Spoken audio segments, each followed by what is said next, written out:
प्रदेश में पहली बार अलवर के सरिस्का में तितलियों का डाटा एकत्रित किया गया है। सरिस्का में तितलियों की कई प्रजातियां मौजूद हैं, जिनका 19 और 20 जुलाई को सर्वेक्षण किया गया। सरिस्का में 40 प्रकार की तितलियों की पहचान लगभग पूरी हो चुकी है, जिनके फाइनल आंकड़े जल्द ही जारी किए जाएंगे।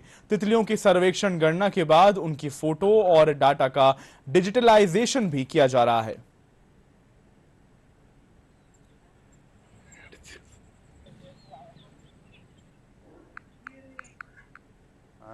सरिस्का में विभिन्न प्रकार की बटरफ्लाई पाई जाती है। अभी भी हमारा उसमें रिपोर्ट जनरेशन का काम चल रहा है।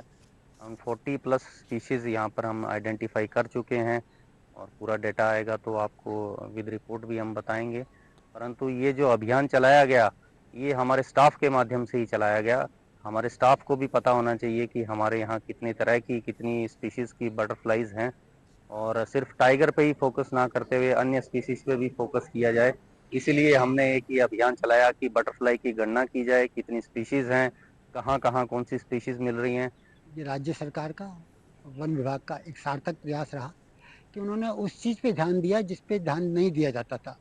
और देखते देखते बचपन के दिन याद आते हैं कि तितलियां घूमती रहती थी, तितलियों को पकड़ते भी थे। तितलियों का एक तो लाइफ टाइम की तितलियों की बहुत कम होती है, लगभग 1 महीना इनका जीवन काल होता है, लेकिन उस 1 महीने में बड़ा मेजर रोल अदा करती हैं ये।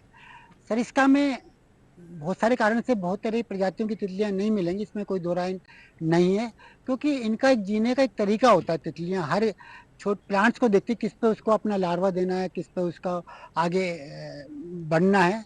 तो उस हिसाब से फिर भी एक मेरा मानना है कि तितलियों के बारे में जो प्रयास किया गया है, और जैसा आप मुझे बता रहे हैं कि लगभग 40 तरह की तितलियां इन्होंने अभी तक फोटोग्राफी कर ली हैं, तो ये भी एक अपने आप में बड़ा अच्छा प्रयास है। 40 से 45 तरह की तितलियों का आइडेंटिफिकेशन प्रजातियों का भी यहाँ पर हो चुका है, जिनमें मूल रूप से लेमन पेंसी, ब्लू पेंसी और ब्राउन पेंसी और कॉमन मॉर्मोन, कॉमन टाइगर आदि प्रकार की जो तितलियां हैं वो यहाँ पर पहचानी गई हैं।